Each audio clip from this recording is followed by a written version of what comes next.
शरीर छोड़ के जाती है, दूसरी आत्मा में जाती नहीं, वो शरीर में जाती है। आत्मा आत्मा में नहीं जाती, ये शरीर छोड़ती है, दूसरे शरीर में प्रवेश करती है। और उसके बाद उस आत्मा को हम पितृ क्यों कहते हैं? पितृ का दूसरा अर्थ समझें। पितृ का अर्थ है पुराना।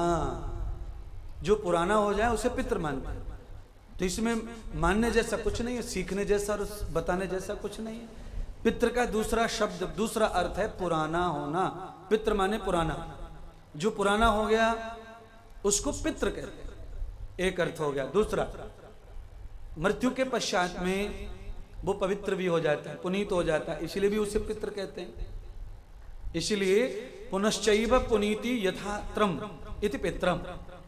तो पितृ का मतलब होता है जो पुराना हो गया वो पितृ है, उसकी मान्यता हमारे परिवारों में इतिहास के रूप में जिंदा रहती है और रखनी चाहिए।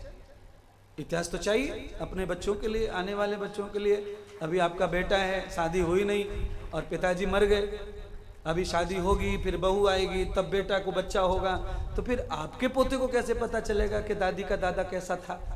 तो इसलिए पितरों को जीवित रखने के लिए, उनकी स्मृति के लिए हमें ये सब कोई कर्म करते रहना चाहिए पितरों के लिए, और पितरों को याद रखना चाहिए। क्योंकि पितृ का अर्थ है पुराना होना, बस, इससे ज्यादा नहीं। और जो पुराना है उसे मान्यता दी जाती है, तो जरूर उस पितृ को माने। एक ये मान्यता है, और पौराणिक मान्यता है। पितरों का मतलब होता है देव हो जाना। देव हो गए भाई, भगवान को प्यारा हो गया, इसकी भी पूजा होती है फिर, क्योंकि भगवान को प्यारा होना बड़ी किस्मत की बात है। पर समाज मानता है मरने के बाद में कोई भी भगवान को प्यारा हो गया। ये अज्ञान है, ये सच्चाई नहीं है। मरने के बाद सब लोग भगवान को प्यारे हो सकते नहीं है, क्योंकि मरने के बाद भगवान के पास कोई नहीं जाता है। सबको शरीर में जाना है, जन्म लेना पड़ता है। जो मरता है उसे जन्म लेना पड़ता है।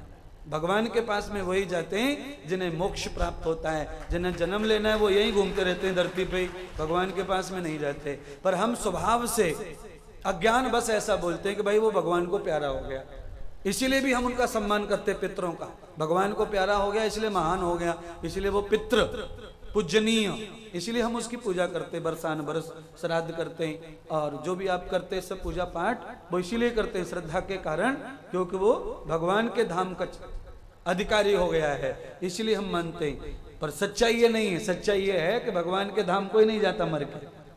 भगवान के धाम वही जाते हैं जिन्होंने भगवान के धाम का रास्ता बनाया है, जिस रास्ते पे वो चले।